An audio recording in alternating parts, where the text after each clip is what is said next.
The stars had always been cold and distant to the people of Earth. For 300 years, they had looked up at the night sky and remembered what they had lost. They remembered the great ship that had carried 10,000 of their best and into the unknown. They remembered the hope that had filled their hearts when the Prometheus had launched into the darkness between stars. And they remembered the silence that had followed. The Prometheus had been humanity's first true interstellar vessel.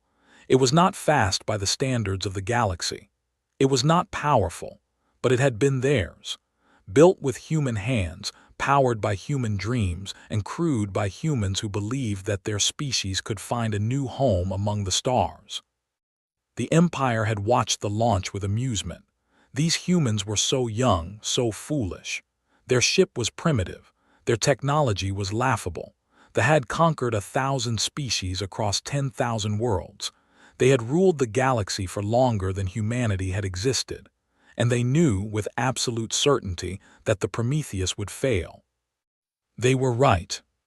6 months into its journey, the Prometheus sent its final transmission.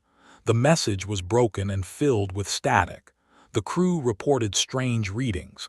Space itself seemed to be bending around them. Something was pulling them toward a point that their instruments could not identify. And then there was nothing.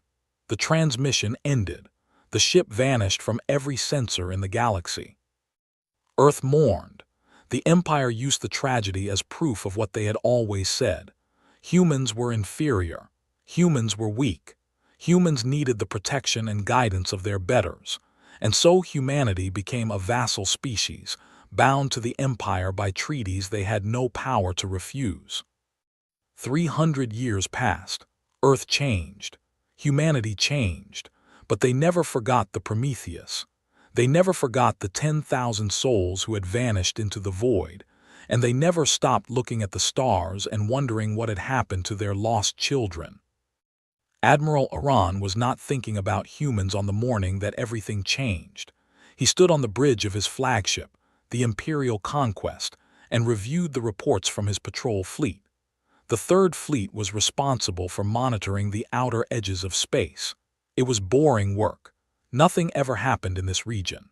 The nearest civilization was 100 light-years away, and they had been conquered centuries ago. Iran was tall, even by standards. His skin was the deep purple of his noble house, and his 4 eyes gleamed with the cold intelligence that had made him one of the Empire's most respected commanders. He had served the Emperor for 200 years. He had crushed rebellions on a dozen worlds.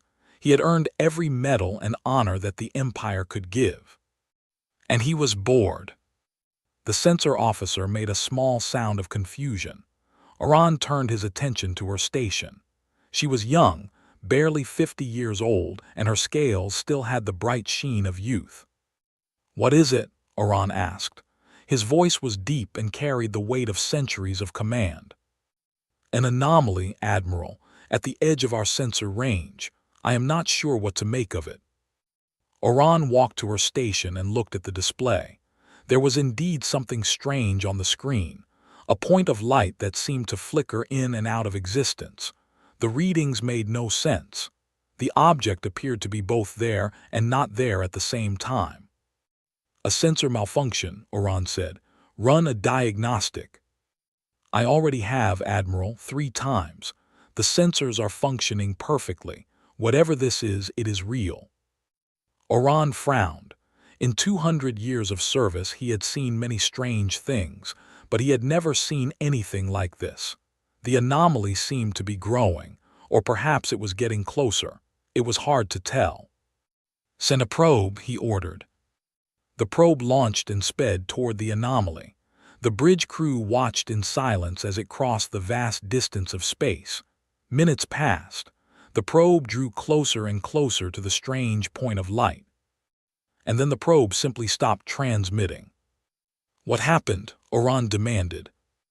"I do not know, Admiral. The probe is gone, not destroyed, just gone, as if it never existed."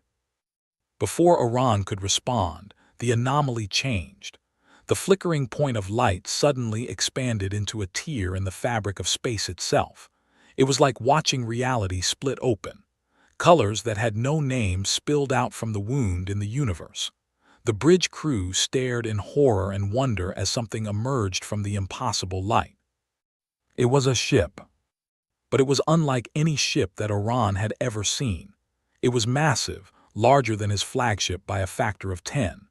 Its hull seemed to flow like liquid metal, constantly shifting and changing shape. There were no visible weapons, no engines, no windows. It looked less like a vessel and more like a living creature that had somehow learned to swim through the vacuum of space. "Admiral," the communications officer said, his voice shaking, "we are receiving a transmission." "Put it through." The message that filled the bridge was clear and strong, with no static or interference. And it was in a language that Orion recognized but had not heard in 300 years. "This is the S. Prometheus, requesting contact with Earth Unified Command. We have returned." The words hung in the air like a death sentence. Orion felt something he had not felt in centuries. He felt fear. "That is impossible," he whispered. "The Prometheus was destroyed 300 years ago." "Admiral, the ship is moving. It is heading toward the inner systems, toward Earth." Orion's mind raced. The Prometheus had been a primitive human vessel, barely capable of interstellar travel. This thing that floated before him was something else entirely, something that should not exist, something that made the Empire's most advanced warships look like children's toys. "Contact Imperial High Command immediately," he ordered. Tell them that we have a situation." The message reached the Imperial of Prime within hours. The Emperor himself read the report and did not believe it. He ordered his advisors to verify the information. They confirmed it. The S. Prometheus, or something claiming to be the Prometheus, had returned from wherever it had vanished to 3 centuries ago, and it was heading home. The news spread through the Empire like wildfire. On 1,000 worlds, officials read the reports and felt the first stirrings of unease. The humans had always been a subject race, useful for labor and entertainment, but nothing more. They were weak. They were primitive. They were no threat to anyone. But this ship was not weak. This ship was not primitive, and they had no idea what it could do. On Earth, the news arrived in a different way. The human government, such as it was, received the transmission directly from the Prometheus. For the first time in 300 years, they heard from the ship that they had given up for lost, the ship that had carried their ancestors' hopes into the darkness, the ship that had become a symbol of everything humanity had lost. Prime Minister Helena stood in her office and listened to the message again and again. She was old by human standards, nearly 90 years old, and she had spent her entire life under the shadow of rule. She had fought for every small freedom that humanity still possessed. She had watched her people be humiliated and exploited by their alien masters, and she had never truly believed that things could change. Now she was not so sure. "What do we know about this ship?" she asked her advisors. "Nothing, Prime Minister. Our sensors cannot penetrate its hull. We do not know how it moves, how it is powered, or how it survived for 300 years. We do not even know if there are still humans aboard." "There are humans aboard," said. "I can feel it. Our people have come home." They did not share her sentiment. Within hours of the Prometheus's appearance, the Imperial Third Fleet moved to intercept it. 50 warships, each one capable of destroying a planet, formed a wall between the strange vessel and its destination. Admiral Orion commanded the fleet personally. He had orders directly from the Emperor. Stop the ship, discover its secrets, and if necessary, destroy it. The Prometheus did not slow down. It continued its steady journey toward Earth, apparently unconcerned by the massive fleet that blocked its path. Orion watched it approach and felt his unease grow. In all his years of service, he had never seen a ship behave this way. Every vessel he had ever encountered had either fled from the Imperial fleet or tried to fight it. This ship did neither. It simply continued on its course, as if the 50 warships before it were nothing more than empty space. "Open a channel," Orion ordered. "Tell them to stop and prepare to be boarded." The message was sent. There was no response. Tell them again. Warn them that we will open fire if they do not comply. Again, no response. The Prometheus continued to approach. It was close enough now that Orion could see it clearly on the main display. The ship was even stranger up close. Its surface seemed to ripple and flow like water. Patterns of light moved across its hull, forming shapes that hurt his eyes to look at. All ships prepare to fire, Orion said, on my command. His finger hovered over the button that would unleash the combined firepower of 50 imperial warships. It was enough force to crack a moon. Nothing could survive such an attack. And then the Prometheus spoke again. Admiral Orion of the Imperial Third Fleet, we mean you no harm. We are simply going home. Please do not force us to demonstrate our capabilities. We would prefer not to frighten you. The words were calm and polite. There was no threat in them, no aggression, and yet Orion felt a chill run down his spine. There was something in the voice that spoke those words, something ancient, something powerful, something that regarded his fleet the way he might regard an insect. This is your final warning, Orion said, though his voice had lost some of its strength. Stop your vessel immediately or we will open fire. Very well, the voice from the Prometheus replied. We understand that you must make your report. We will give you something to report. The ship changed. There was no other way to describe it. One moment it was a strange but solid vessel floating in space. The next moment it was something else. The hull seemed to unfold like a flower blooming in fast motion. Structures emerged from within, structures that made no geometric sense. The ship expanded and contracted at the same time. It became larger and smaller. It was everywhere and nowhere. And then, for just a moment, every ship in the Imperial fleet lost power. It lasted only a second, a single heartbeat, but in that second every system on every ship simply stopped working. Engines died, weapons went offline, life support failed. For one terrible moment, 50 Imperial warships became 50 metal coffins drifting through the void. Then the power returned. Systems came back online. The crews gasped for breath and checked their instruments. Everything was working again. Nothing had been damaged. But everyone understood what had happened. The Prometheus had made its point. It could have destroyed them all. It could have killed on every ship without breaking a sweat, and it had chosen not to. Admiral, the communications officer, whispered, "They are hailing us again." Orion nodded slowly. He felt very old suddenly, very small, very mortal. "Put it through," he said. The voice from the Prometheus was gentle now, almost kind. "We have no quarrel with you, Admiral. We have no desire for war or conquest. We simply want to return to and see our people again. Please let us pass. We have been away from home for a very long time." Orion looked at his display. His ships were intact. His crews were alive. The Prometheus had shown mercy when it could have shown destruction, and he realized with a certainty that went beyond logic that there was nothing he could do to stop this ship. All the power of the Empire, all the weapons and warships and soldiers, meant nothing against whatever the Prometheus had become. "Stand down," he ordered quietly. "Let them pass." The bridge crew stared at him in shock. No one questioned his order. They had all felt the power of the Prometheus. They all knew that resistance was futile. The strange ship continued on its way, leaving the Imperial fleet behind. It moved through space with a grace that seemed almost lazy, as if the vast distances between stars were nothing more than short walks in a garden. Orion watched it go and knew that nothing would ever be the same again.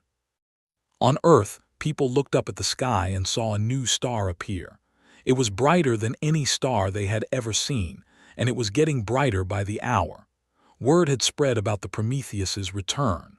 For the first time in generations, humans gathered in the streets and watched the heavens with something other than despair in their hearts.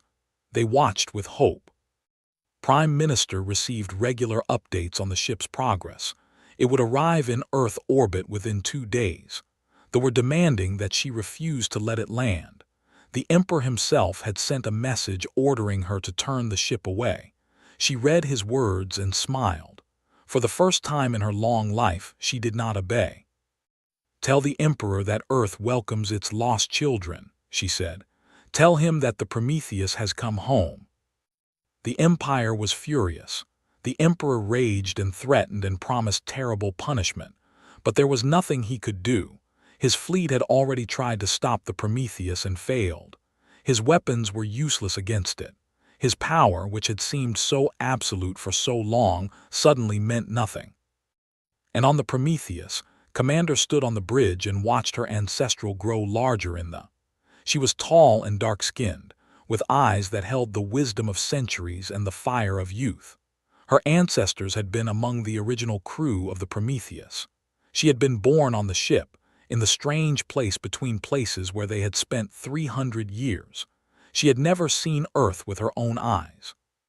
But she had heard the stories. She had learned the history. She knew what her people had lost and what they had suffered, and she knew that their return would change everything. "Commander," her first officer said, "we are receiving transmissions from Earth. They are welcoming us home." Smiled. It was a warm smile, but there was something else in it, something that they would learn to fear. "Send a response," she said. "Tell them that we have missed them. Tell them that we have much to share. Tell them that the long night is over." She turned to look at her crew, the descendants of those who had left Earth so long ago. They had changed during their time away. They had learned things that the galaxy could not imagine. They had become something more than human, and yet something deeply human at the same time. "We are home," she said softly, "and nothing will ever take our people's freedom again." The Prometheus entered Earth's orbit as the sun rose over the Pacific Ocean. For the first time in 300 years, the lost ship of humanity had returned, and the galaxy would never be the same. The Prometheus hung in Earth's orbit like a second moon. Its massive hull caught the sunlight and reflected it back in colors that human eyes had never seen before. People all over the planet stopped what they were doing and looked up at the sky. They watched the strange ship that had brought their lost brothers and sisters home, and they felt something stirring in their hearts, something that had been sleeping for a very long time. Commander stood in the observation chamber of the Prometheus and looked down at the blue and green world below. She had seen pictures of Earth. She had studied its history and geography and cultures, but nothing had prepared her for the reality of it. The planet was beautiful beyond words. It was alive in a way that filled her with wonder and joy. "So this is where we came from," she whispered. Her first officer, a man named, stood beside her. Like he had been born on the Prometheus. Like her, he had never set foot on Earth, but he carried the memories of his ancestors within him, passed down through generations in stories and songs and dreams. "It is smaller than I imagined," said, "but somehow that makes it more precious." "We will protect it," said, "we will protect them all." The Empire had not been idle during the Prometheus's journey to Earth.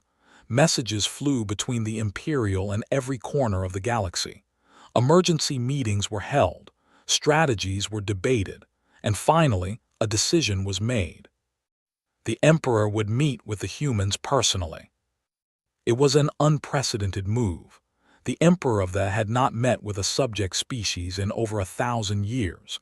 To do so would suggest that the humans were equals, which they most certainly were not. But the situation required exceptional measures. The Prometheus had demonstrated power that the Empire could not explain or match. The Emperor needed to understand what he was dealing with.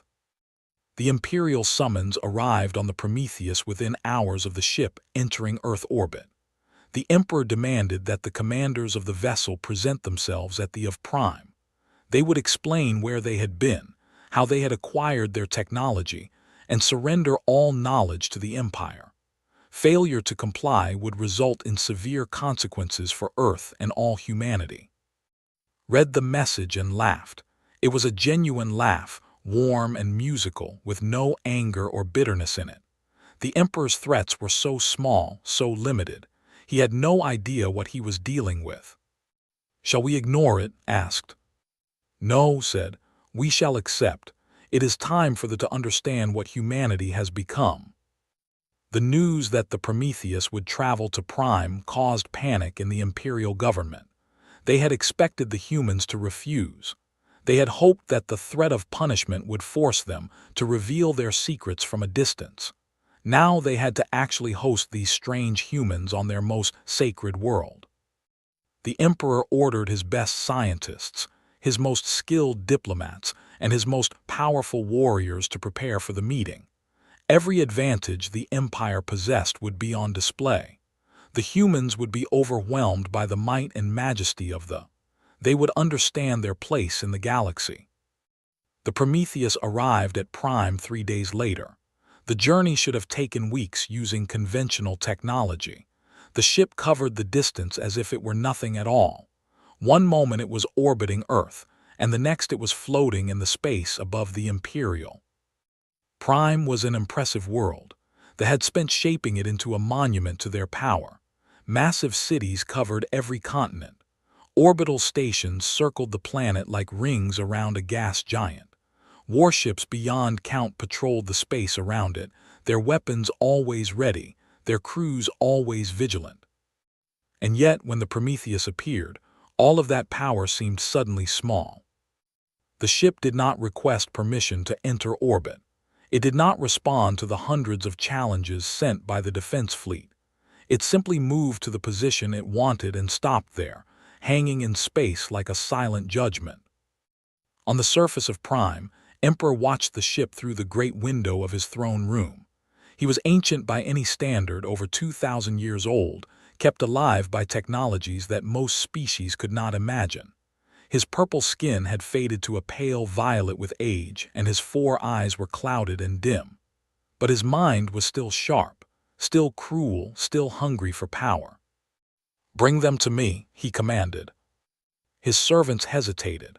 How did one bring beings who could do what the humans had done? How did one command those who could disable an entire fleet with a thought? "Your Majesty," his chief advisor said carefully, "perhaps we should request that they come to us, rather than attempting to bring them."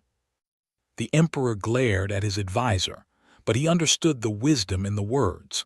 Pride was less important than survival. "Very well, invite them. Make it clear that we expect their immediate presence." The invitation was sent. This time the Prometheus responded. "We will be there shortly." There was no shuttle. There was no transport beam. There was no warning at all. One moment the emperor's throne room was filled only with his guards and advisors. The next moment 5 humans stood in the center of the chamber. They had simply appeared, as if the distance between the ship and the surface of the planet meant nothing, as if walls and shields and guards were transparent to them. The guards raised their weapons. The advisors fell back in terror, but the emperor forced himself to remain calm. He was a ruler of 10,000 worlds. He would not show fear to these humans. Stepped forward. She wore a simple outfit of white and silver, with no decorations or weapons visible. Her dark skin seemed to glow with an inner light, and her eyes were wrong.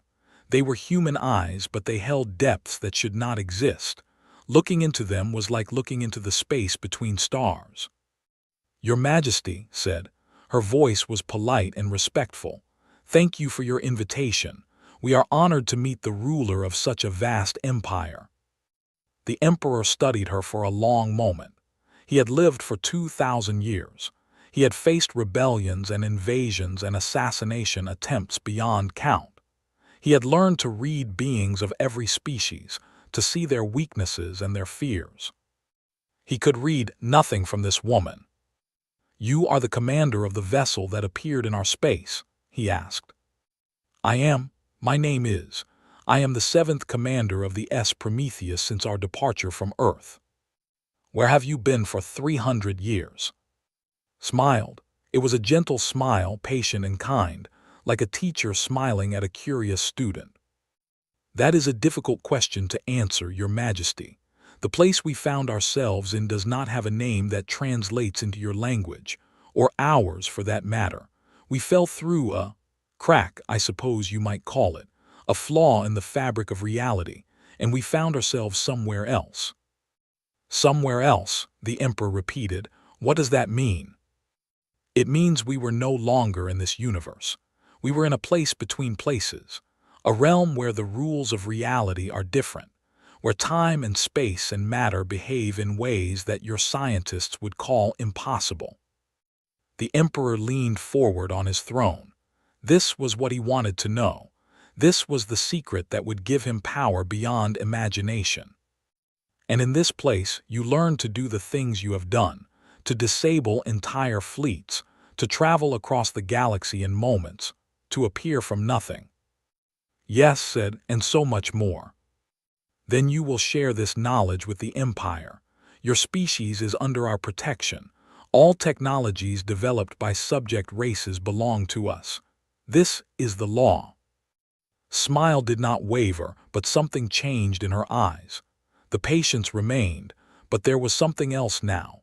Something that made the Emperor's ancient heart beat faster with a fear he had not felt in centuries. Your Majesty, she said, we did not return to submit to your laws. We did not return to hand over our knowledge to an empire that has treated our people as slaves for 3 centuries. We returned because Earth is our home, and we remember what you have done to it. The throne room was silent. No one moved, no one breathed. You remember, the Emperor whispered.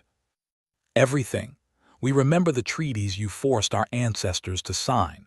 We remember the resources you stole from our system. We remember the children who were taken to serve in your households.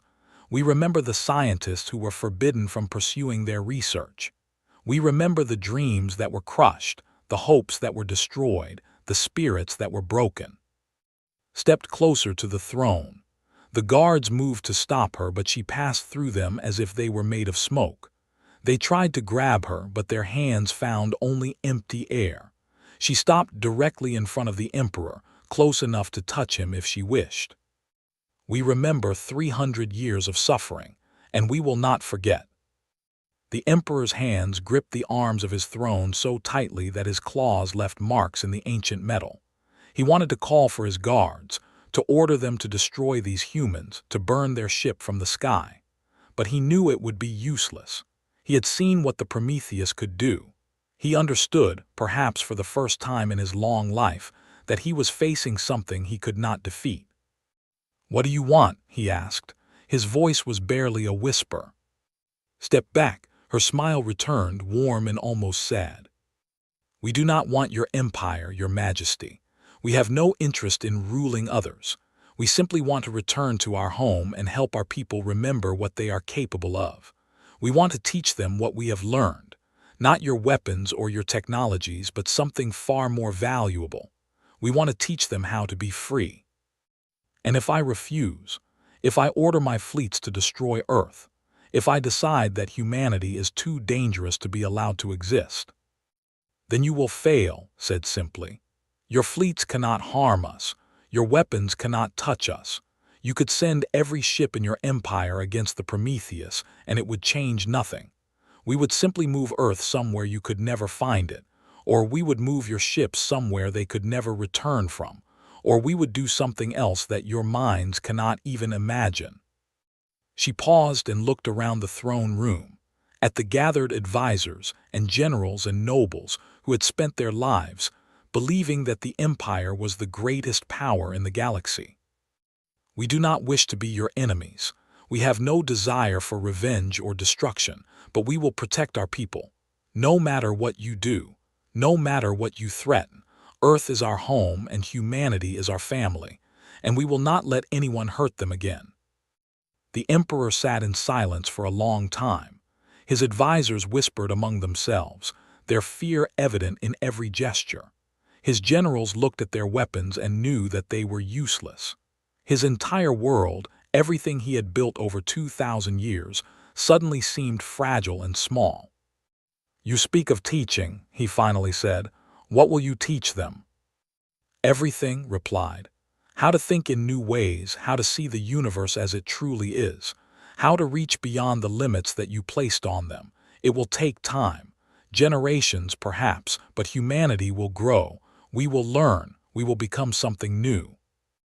And then, when your people have learned these things, what will you do then? Turn to look out the great window of the throne room, at the endless sky full of stars. Then we will explore. We will discover. We will meet other species and share what we know with those who wish to learn. We will find the cracks in reality that we fell through, and we will understand them. We will ask questions that have never been asked before, and we will find answers that no one has ever imagined. She turned back to the emperor. The universe is vast beyond comprehension, Your Majesty. There is room enough for everyone that can continue to rule their empire. The other species can continue their lives as they have always done, and humanity will follow its own path wherever it leads. You expect me to simply accept this, to allow a subject race to declare itself our equal?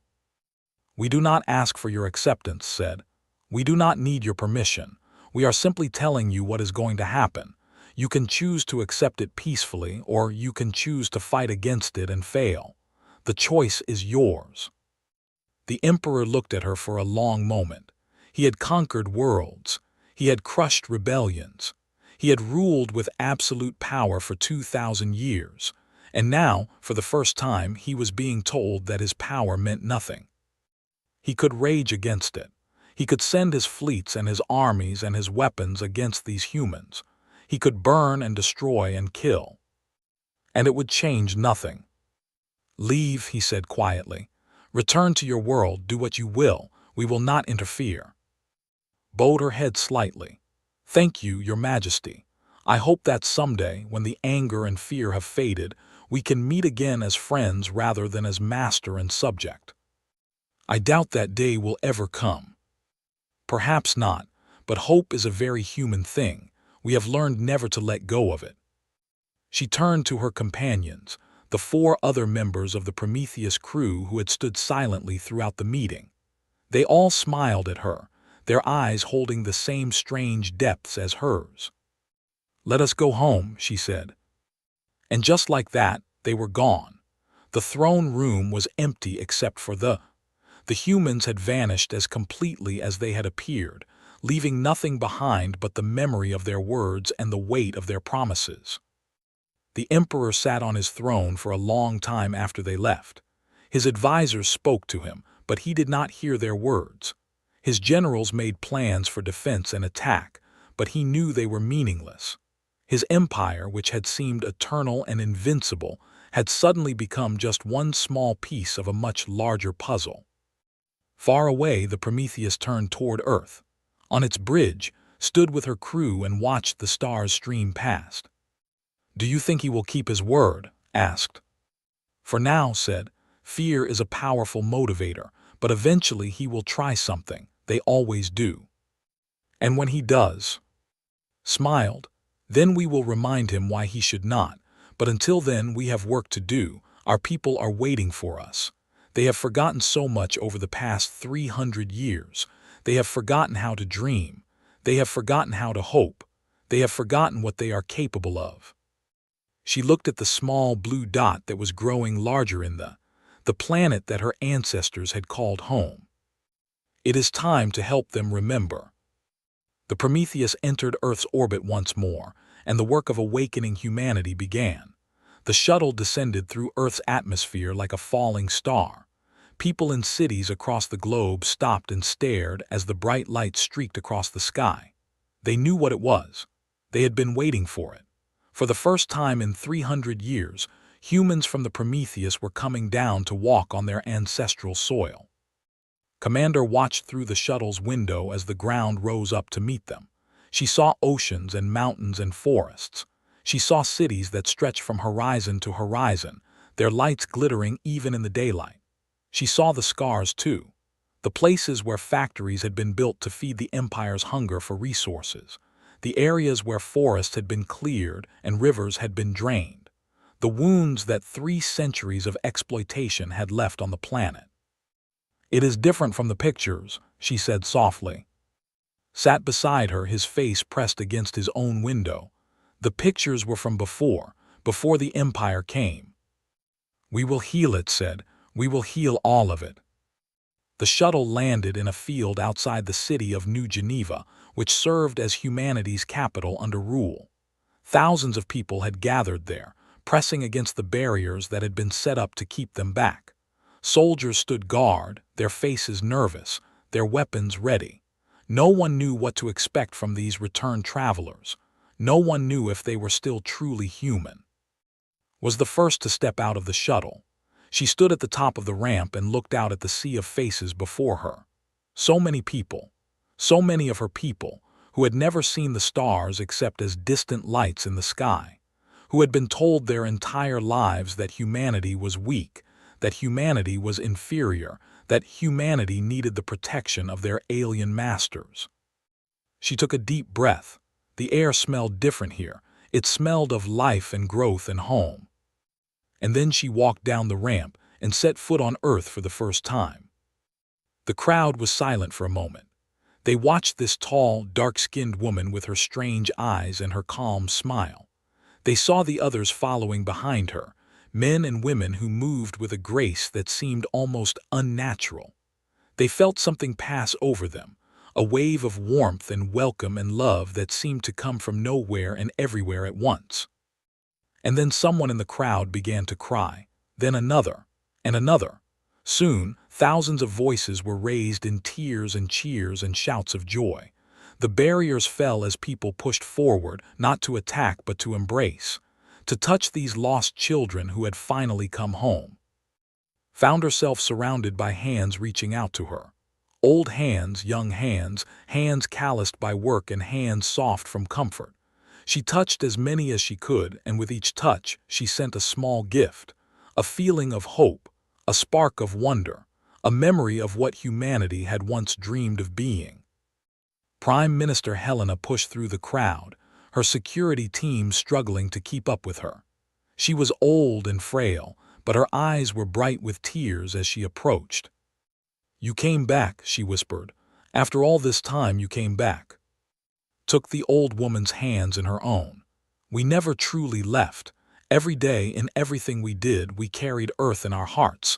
We carried all of you. We thought you were dead. We mourned you. We built monuments to your memory. We know, we felt it. Even in the place between places, we felt the love and the grief of those we had left behind. It gave us strength during the dark times. It reminded us why we had to find our way home." Looked into his eyes, and for a moment she saw something there. Something vast and ancient and impossibly bright. It frightened her and comforted her at the same time. "What happened to you out there?" she asked. "What did you become?" "We became what humanity was always meant to be. But that is a long story, Prime Minister, and we have much to do before we can tell it properly." The delegation from the Prometheus was taken to the Prime Minister's residence, a modest building compared to the towers that surrounded it. They had never allowed humanity to build anything too grand. Too much pride might lead to ideas of independence. Along the way, saw more of what Earth had become. She saw the monitoring stations on every corner, the surveillance drones that filled the sky, the officials who walked through the streets as if they owned everything they saw. She saw human workers in gray uniforms, their eyes downcast, their shoulders slumped. She saw children who had never learned to look up at the stars with wonder because the stars belonged to their masters. The weight of it pressed down on her heart. 300 years, 300 years of this, 300 years of her people being taught that they were nothing. "Commander," said quietly, "your hands." Looked down. Her hands were glowing faintly, a soft silver light that pulsed with her heartbeat. It was a sign of strong emotion, a side effect of the changes they had. She took a deep breath and forced herself to calm down. The light faded. "I am fine," she said. "It is just difficult to see." "I know, but we cannot let our anger control us. We came here to help, not to make things worse." "You are right, of course, but it is hard, so hard." At the residence, they met with Prime Minister and her advisors. There were also observers in the room, as there always were when the human government discussed anything important. They watched the Prometheus delegation with suspicious eyes, taking notes and sending reports to their superiors. Ignored them, they were not important. "Prime Minister," she said, "we have come to help our people, not with weapons or armies but with something far more valuable. We have come to share knowledge." "What kind of knowledge?" one of the advisors asked nervously. "The Empire forbids us from developing advanced technology if we violate those laws." "We are not talking about technology," said. "Not in the way you understand it. The things we learned in our time away are not machines or devices or weapons. They are ideas, ways of thinking, ways of seeing the universe that open doors your masters never knew existed." The observer leaned forward. "What you describe sounds like sedition. If you attempt to share forbidden knowledge with the human population, the Empire will be forced to respond." Turned to look at the observer. He was a young, barely a century old, full of confidence and authority. He had no idea what he was dealing with. "Tell your masters that we will share what we wish, with whom we wish, whenever we wish. If the Empire objects, they are welcome to discuss it with me personally. I believe the Emperor already knows how such discussions tend to end." The observer's confidence wavered. He had read the reports from Prime. He knew what had happened when the Emperor himself had tried to command these humans. He fell silent and looked away. Prime Minister smiled. It had been a long time since she had seen anyone stand up to the like that. "What do you need from us?" she asked. "Your trust," said, "and time. What we have to teach cannot be learned in a day or a week or even a year. It took us generations to understand what we discovered in the place between places. But we can begin to plant the seeds. We can start to show your people that there is more to reality than what they have been taught. And when they try to stop you, they will fail. We will not allow them to interfere with our work, but we will also not provoke them unnecessarily. We are not here to start a war. We are here to help humanity remember what it means to be free." The days that followed were unlike anything Earth had seen in 3 centuries. Members of the Prometheus crew spread out across the planet, visiting cities and towns and villages. They did not give speeches or hold rallies. They simply talked to people, ordinary people, workers and teachers and farmers and children. They sat with them, shared meals with them, listened to their stories. And in those quiet conversations, they planted seeds. To a young girl who dreamed of becoming a scientist, they spoke of the wonders that lay beyond the known universe. They told her of dimensions where mathematics was alive, where equations danced and sang and told stories that no human had ever heard. They showed her, just for a moment, a glimpse of what her mind could become if she learned to think in new ways. To an old man who had given up hope long ago, they spoke of patience and persistence. They told him stories of the original Prometheus crew, of how they had survived for years in a place that made no sense, clinging to their humanity against impossible odds. They reminded him that the human spirit could endure anything, if it chose to. To a factory worker who had never been allowed to question his place in the world, they spoke of potential. They showed him that his mind was not a machine designed to perform simple tasks, but an incredible instrument capable of understanding the deepest truths of existence. They taught him one small lesson, just one, and watched his eyes light up with wonder. Everywhere they went, they left behind a spark, a small flame of curiosity and hope that began to spread from person to person. They observed and reported and worried, but they could not stop what was happening. The Prometheus crew were not breaking any laws. They were not distributing weapons or technologies. They were simply talking. But ideas are more dangerous than any weapon. The imperial observer assigned to Earth was named L. He was an experienced administrator who had spent decades managing subject populations. He had seen rebellions born and crushed. He had watched species rise up against the Empire and fall. He knew all the signs of trouble. And he was deeply afraid. "They are doing something," he reported to his superiors.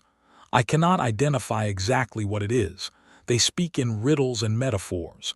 They discuss philosophy and mathematics and art, nothing that our regulations specifically forbid. But wherever they go, the humans change.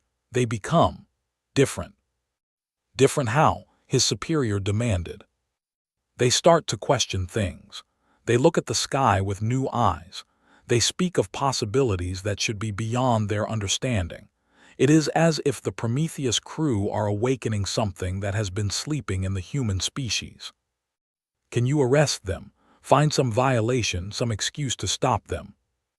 "I have tried. They have broken no laws, and when our soldiers approach them—" El hesitated. "The soldiers become confused. They forget their orders. They walk away with strange expressions on their faces as if they have seen something that changed them. This is unacceptable. The Emperor has ordered that the humans be monitored closely. If they are spreading forbidden knowledge, they must be stopped." "How every attempt we have made has failed. The Prometheus itself still orbits Earth. Our sensors cannot penetrate it, our weapons cannot reach it, and the crew are something we have never encountered before. They are human, but they are also something else, something we do not understand."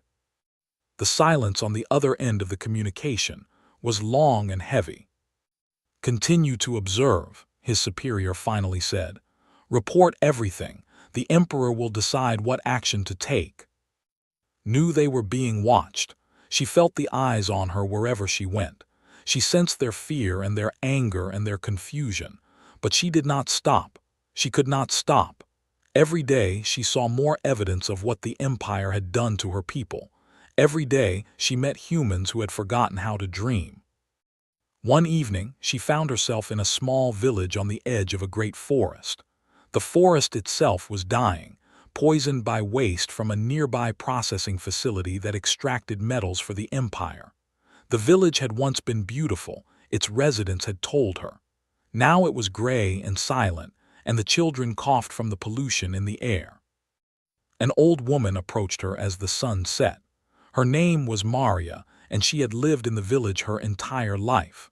She had watched the forest die. She had watched her children move away to find work in the cities. She had watched everything she loved fade into nothing. "Can you really help us?" Maria asked. "Can you really change anything?" Took the old woman's hands. They were rough and worn, the hands of someone who had worked hard her entire life and received little in return. "I cannot undo the past," said gently. "I cannot bring back the forest or the life that was here before, but I can show you something. May I?" Maria nodded, though she did not understand what was asking. Closed her eyes. She reached out with her mind, with the abilities she had developed over 3 centuries in the place between places, and she showed Maria a vision. In the vision, the forest was alive again. Trees reached toward the sky, their leaves shimmering with colors that did not exist in ordinary reality. Animals moved through the undergrowth, species that Maria had never seen, creatures of light and shadow that danced between the trees. And above it all, the stars shone down, not as distant points of light, but as gateways to infinity. "This is what the universe could be," whispered. "This is what humanity could create if we remember how to dream." Maria's eyes filled with tears. For a moment, just a brief moment, she felt something she had not felt since she was a child. She felt wonder. "How," she breathed, "how is this possible? The universe is not what you have been taught. It is not a cold, empty place governed by uncaring laws. It is alive, Maria. It is aware, and it responds to those who learn to speak its language. We spent 300 years learning that language. Now we want to teach it to our people." The vision faded. Maria found herself back in the dying village, with the gray sky above and the poisoned earth below. But something had changed inside her. A spark had been lit that would not go out. "Teach me," she said. "Teach me everything." Smiled. "I cannot teach you everything. There is not enough time, but I can teach you one thing, one small truth that will open the door to many others." She leaned close and whispered something in Maria's ear. just a few words, a simple idea that seemed almost childish in its simplicity. But Maria's eyes widened.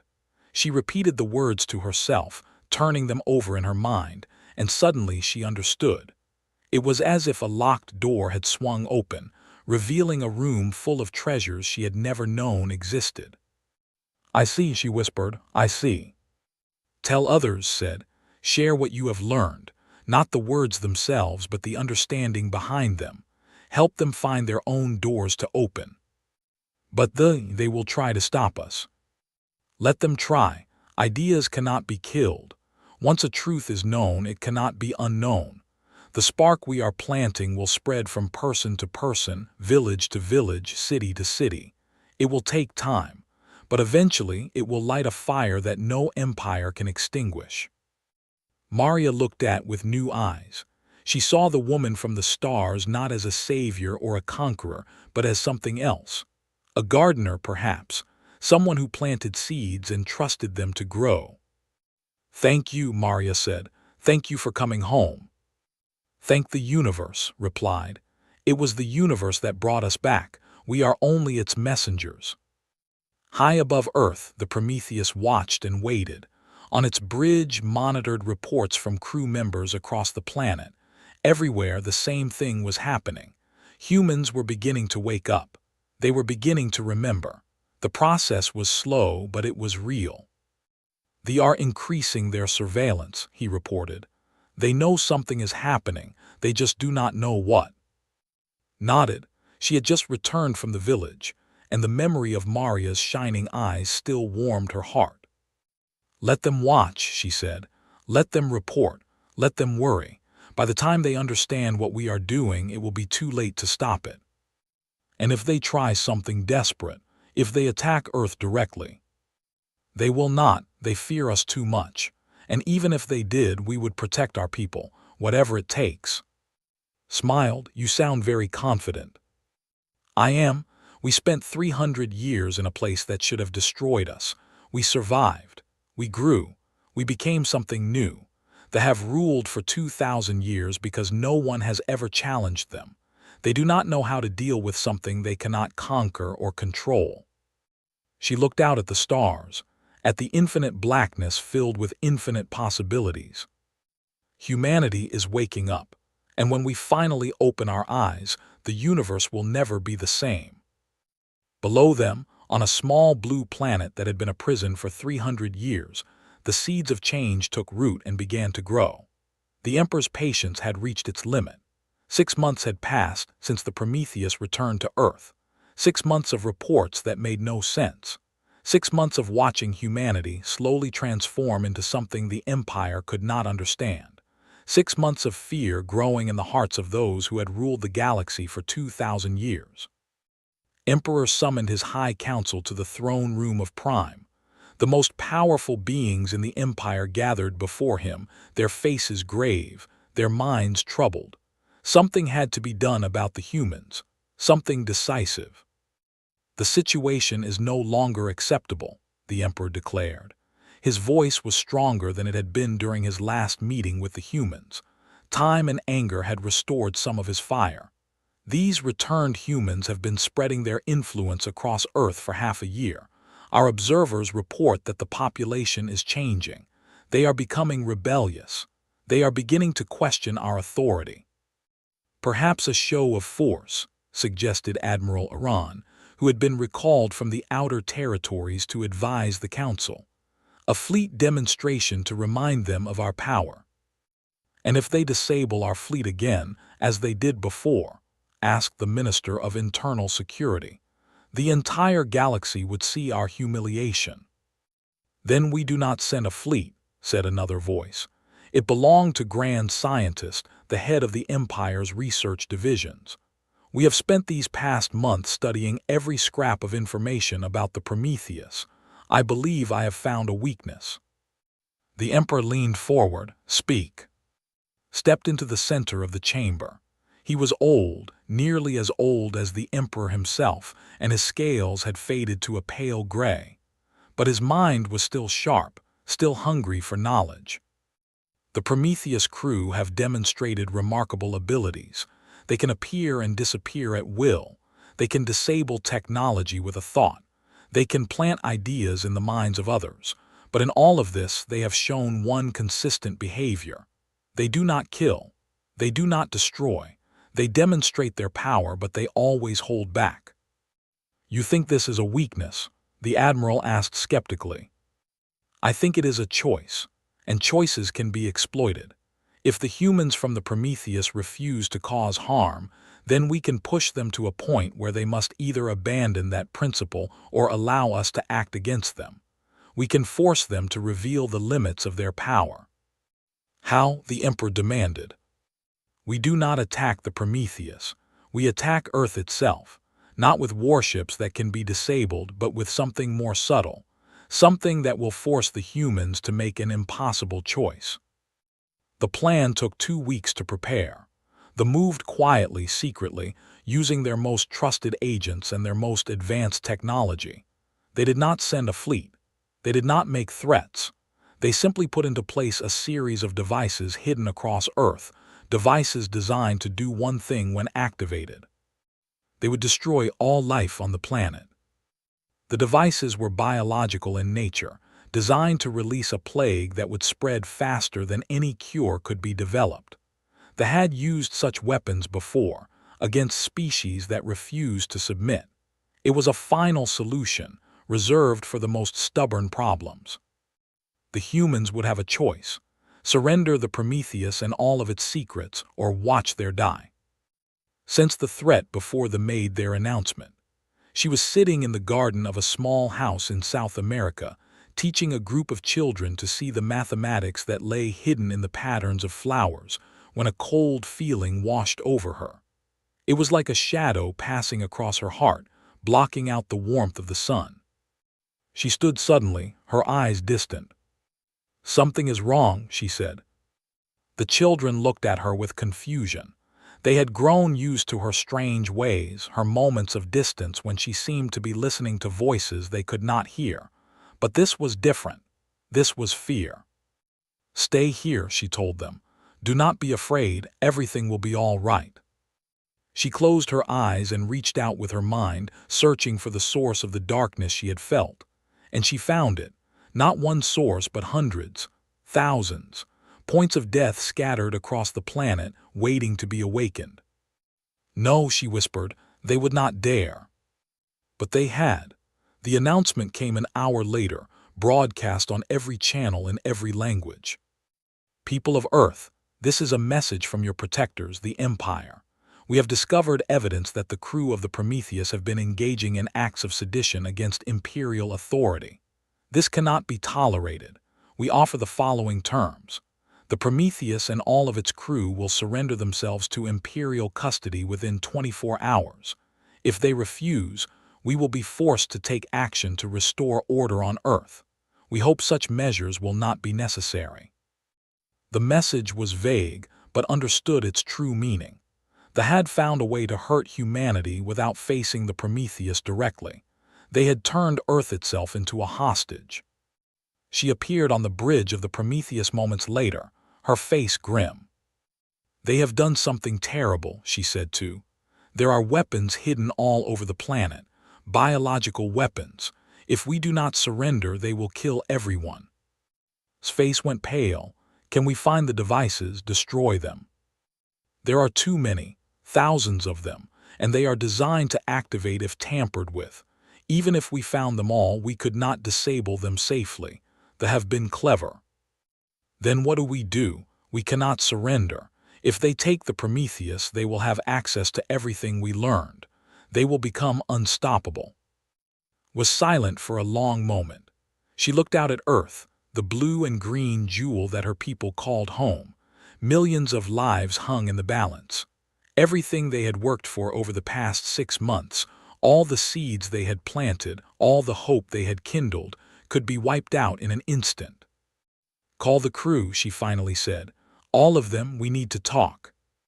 Within an hour, every member of the Prometheus crew had gathered in the ship's central chamber. There were 347 of them in total. the descendants of the original 10,000 who had left Earth 3 centuries ago. They had been born in the place between places, shaped by experiences that no other humans could understand. They were family in a way that went beyond blood. Told them about the threat. She explained the choice that faced them: surrender and save Earth, or refuse and watch their people die. "There is another option," said an older woman named Sarah. She had been one of the original crew, kept alive by the strange nature of the realm they had inhabited.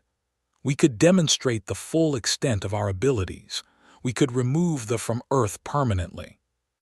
"You mean kill them?" another crew member asked. "I mean whatever is necessary. They have threatened to murder every human being on the planet. Why should we show them mercy?" There were murmurs of agreement from some. The anger was understandable. They had shown themselves willing to commit genocide. Why should the Prometheus hold back? But shook her head. "We spent 300 years in a place that could have driven us mad. We survived because we chose to remain human. We chose compassion over cruelty, understanding over fear. If we start killing now, even in self-defense, we become no different from those we oppose." "Then what do you suggest?" Sarah asked. "We cannot surrender, we cannot fight. What is left?" Smiled. It was a strange smile, calm and confident, as if she already knew the answer. "We show them what they are dealing with, not by destroying their fleet or killing their soldiers, by demonstrating a truth that their minds cannot accept, by showing them that their entire understanding of the universe is wrong." The crew looked at her with confusion. "I have been thinking about this for a long time," continued. "They are ancient. Their empire has lasted for 2,000 years. They believe they understand power because they have conquered so many worlds, but they think in 3 dimensions. They see the universe as a place of matter and energy, cause and effect. They do not understand that reality itself can be shaped by those who know how." "What are you proposing?" "I am proposing that we give them a demonstration, not of our weapons but of our perspective.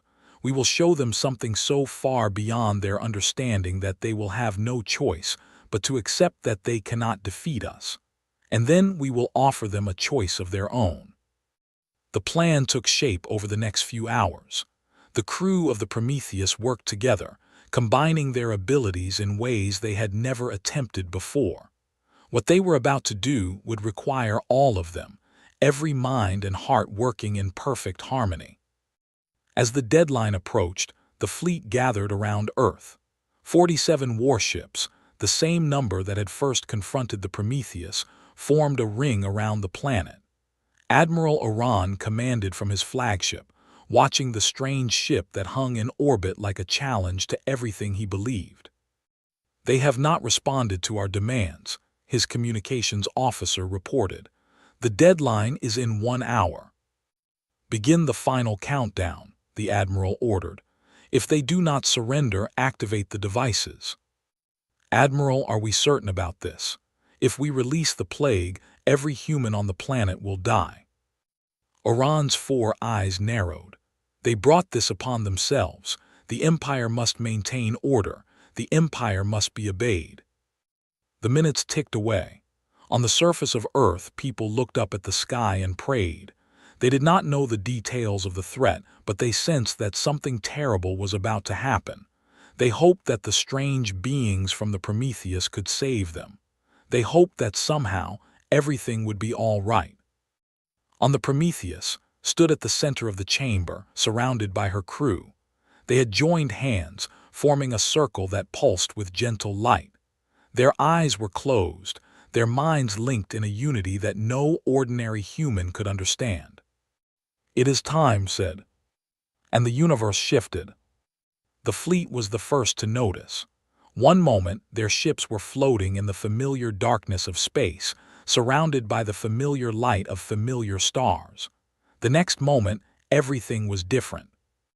The stars were wrong, not just in different positions, but wrong in fundamental ways. They burned in colors that should not exist. They pulsed with rhythms that made no sense. And between them, in the darkness that was no longer empty, things moved. vast shapes that seemed to be made of light and shadow and thought itself, drifting through the void like whales through an ocean. "What is happening?" Admiral Iran demanded. "Where are we?" No one could answer. Their instruments showed nothing useful. Their sensors reported readings that were impossible. The laws of physics that governed the universe seemed to have been replaced by something else entirely. "You are still exactly where you were," his voice said. It came from everywhere at once, gentle and calm. "You have not moved. We have simply shown you what is truly there. The universe you thought you knew is only a shadow, Admiral, a tiny fragment of a reality that extends far beyond your understanding." "This is a trick," the Admiral growled. "Some kind of illusion." "Is it? Look at your hands, Admiral. Look at yourself." Oran looked down. His hands were dissolving, not painfully but softly, gently. He could see through them, see the patterns of energy that made up his physical form. He could see deeper than that too, to the thoughts and memories and fears that made him who he was.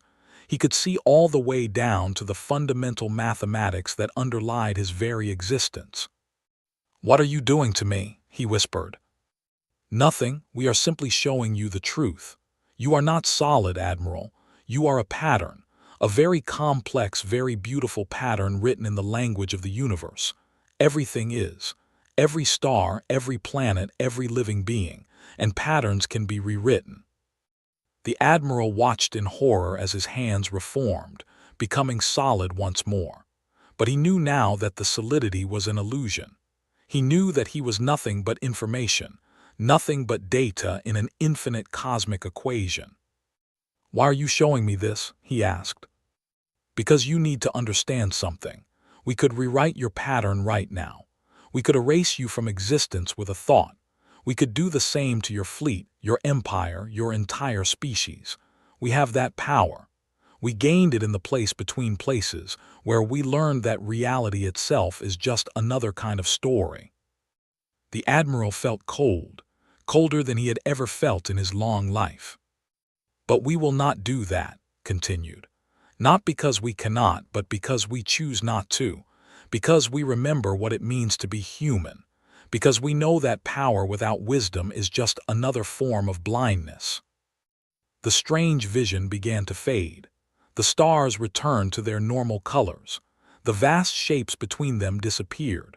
The universe became familiar once more, just a cold expanse of matter and energy, cause and effect.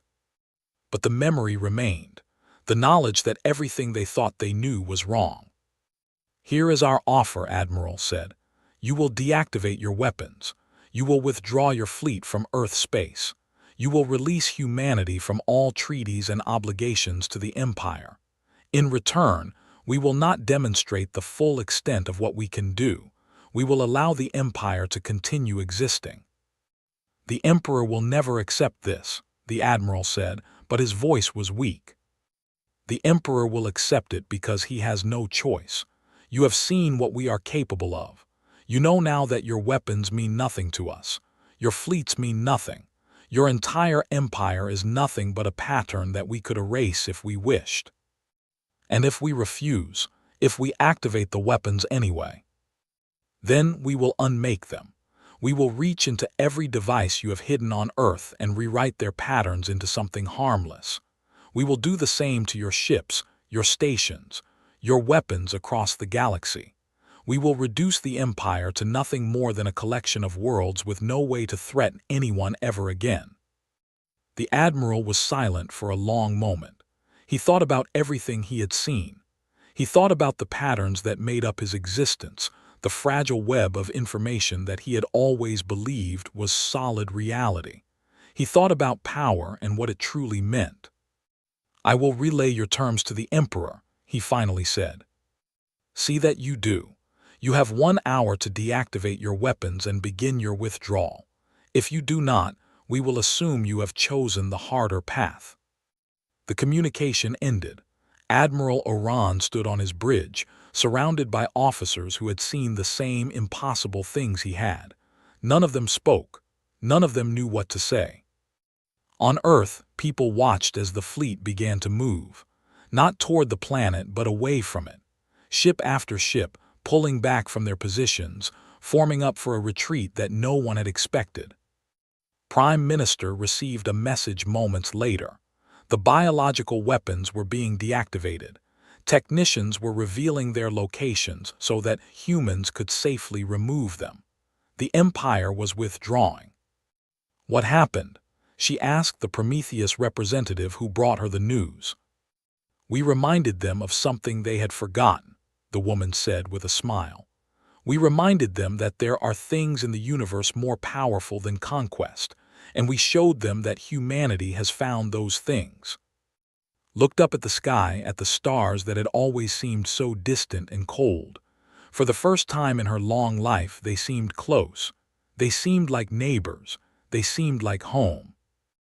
Is it over? She asked. This part is. They will leave, at least for now. They have seen too much to pretend they can still control us. But there will be others. The galaxy is full of empires and powers that will want to know how we did what we did. Our work is just beginning. And the Prometheus, will you stay? We will stay as long as we are needed. We have been away from home for 300 years, Prime Minister. We are in no hurry to leave again. High above Earth, the Prometheus watched as the fleet retreated into the darkness between stars. On its bridge, sat quietly, recovering from the effort of what they had done. Her body was exhausted, but her spirit was at peace. Did we do the right thing? Asked. I believe so. We showed them the truth without destroying them. We gave them a chance to change instead of forcing them to die. That is all we can do. And if they come back, if they try again, smiled, then we will show them again, as many times as necessary, until they understand that violence is not the answer, until they learn what we learned in the place between places. What is that? That the universe is not a battlefield. It is a garden, and we are not soldiers. We are gardeners, tending the seeds of possibility, helping new things grow. That is the true meaning of power, not the ability to destroy, but the ability to create. She looked out at the stars, at the infinite darkness filled with infinite light. Humanity is just beginning to understand this. They could have been part of that understanding if they had chosen differently. Perhaps someday they will. Perhaps someday we will all learn to grow together. Below them, Earth turned slowly on its axis. The people looked up at the sky with new eyes, seeing not a prison ceiling but an open door. The long night was over. The future was waiting. And humanity was finally free. 5 years had passed since from Earth. 5 years of change, of growth, of transformation that no one could have predicted. The blue planet that had been a prison for 3 centuries was becoming something new. It was becoming the birthplace of a revolution that would reshape the galaxy. Commander stood on the observation deck of the Prometheus and watched the first human-built starship rise from the surface of Earth. It was not as large as the Prometheus, and it did not possess the same abilities. But it was beautiful. Its lines were clean and graceful, designed by human minds that had learned to think in new ways. Its engines burned with a soft silver light, powered by principles that the old Earth scientists would have called magic. The Dawn of Hope, said, reading the ship's name from the display. A fitting title for our people's first step into the galaxy. There will be many more, said. This is only the beginning. Below them, celebrations were erupting across the planet. People filled the streets of every city, their faces turned toward the sky, watching their dreams take flight. Children who had been taught to see themselves as inferior looked up at the ship and knew that they could do anything. Old people who had given up hope long ago felt tears streaming down their faces as they witnessed what humanity could achieve. Prime Minister Helena had passed away 2 years earlier, but she had lived long enough to see the first changes take hold. She had watched as human scientists, guided by the Prometheus crew, began to develop technologies that did not exist anywhere else in the galaxy.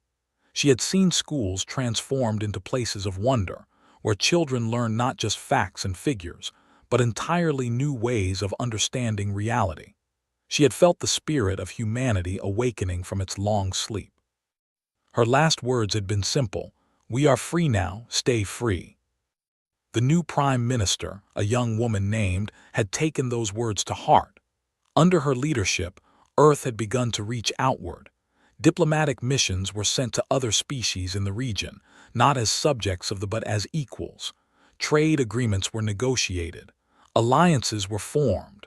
The word spread across the galaxy that humanity was no longer what it had been.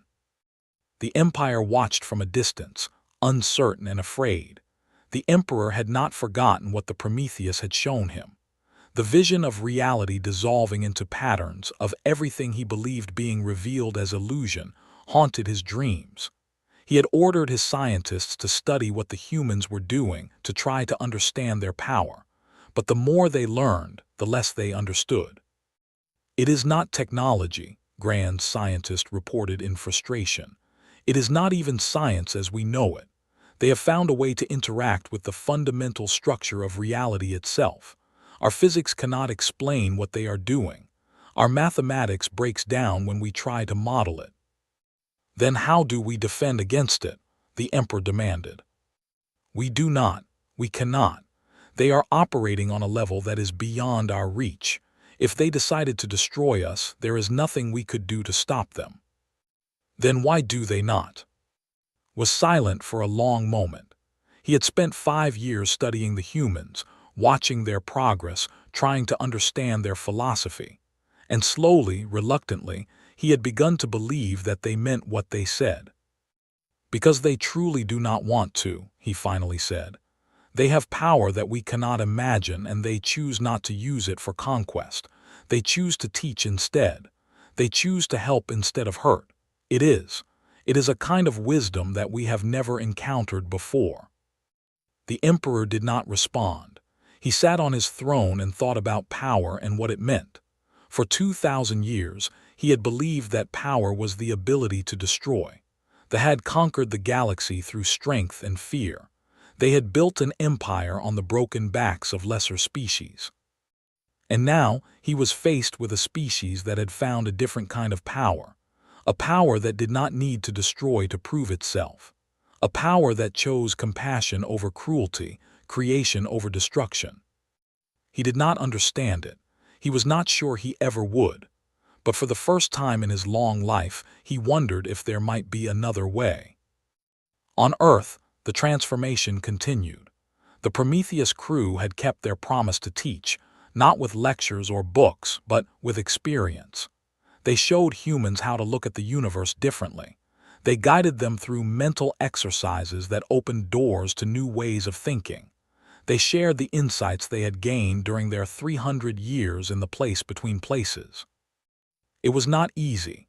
Many humans struggled with the concepts.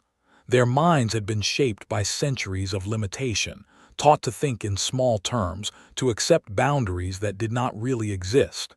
Breaking free of those patterns took time and effort. But some learned quickly. A young physicist named James was one of them.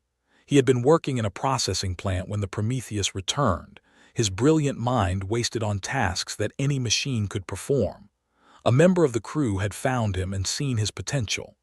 Now, 5 years later, he stood at the heart of Earth's new science academy, pushing the boundaries of human knowledge further than anyone had thought possible. "The breakthrough came when I stopped thinking of the universe as a machine," James explained to a group of students. "Machines follow rules. They do what they are designed to do, nothing more.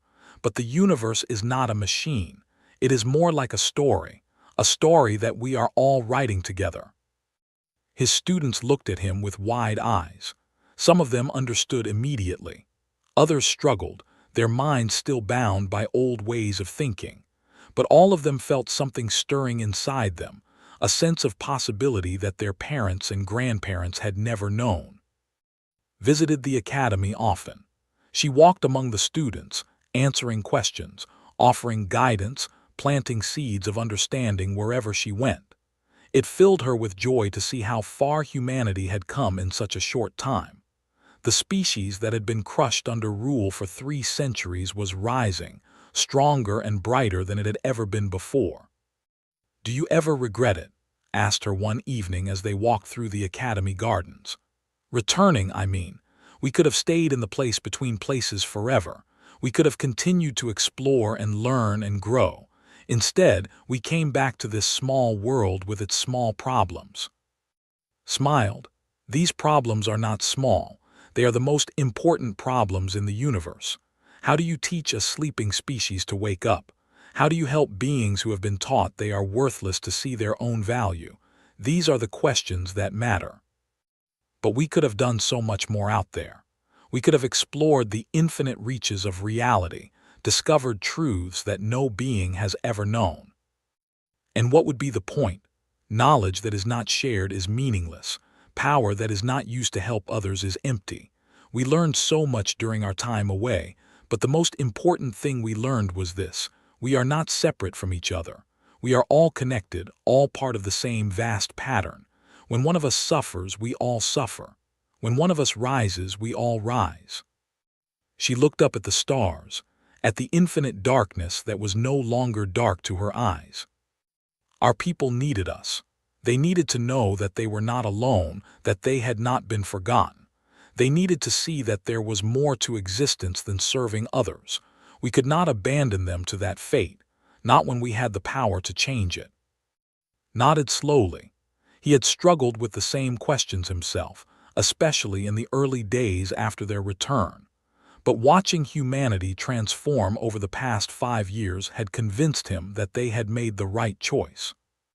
"The dawn of hope is beautiful," he said, changing the subject. "Human engineers designed it, but I can see our influence in its lines. They are learning faster than we expected. In another generation, they may surpass what we can teach them. They will find their own paths, discover their own truths. That is how it should be." "And what will we do then, when they no longer need us?" Considered the question. It was something she had thought about often. The crew of the Prometheus had spent 300 years away from home. They had become something more than human, connected to the fabric of reality in ways that ordinary people could not yet imagine. They belonged to Earth, but they also belonged to the universe. They were bridges between what humanity was and what it could become. "We will continue to explore," she said finally. "The place between places is not the only realm beyond ordinary reality.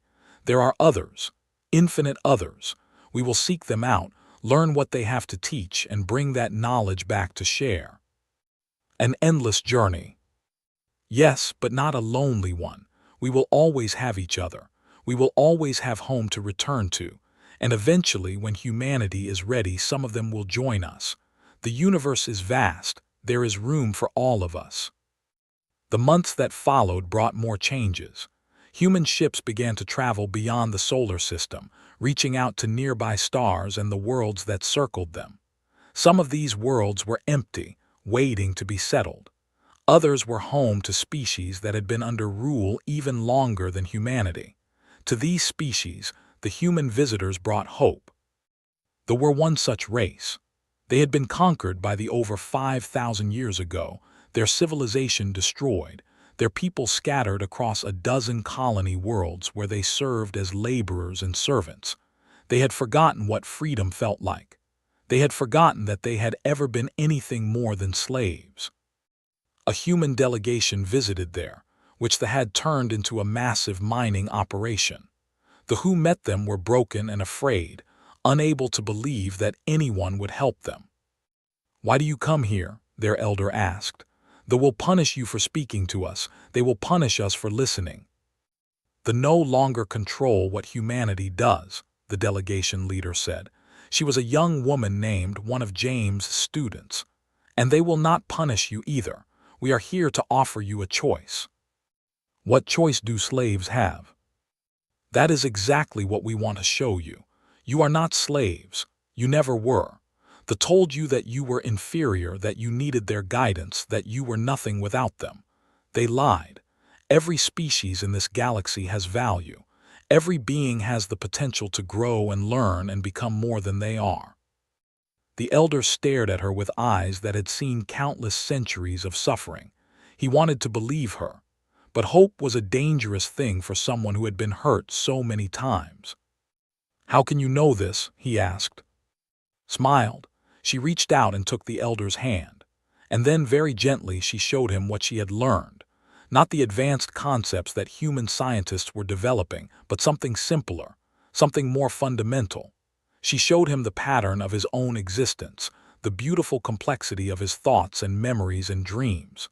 She showed him that he was not a broken thing, but a miracle of the universe, unique and irreplaceable. The elder's eyes filled with tears. For the first time in 5,000 years, a looked at himself and did not see worthlessness. He saw light. "Teach us," he whispered. "Please teach us what you know." "We will, that is why we came."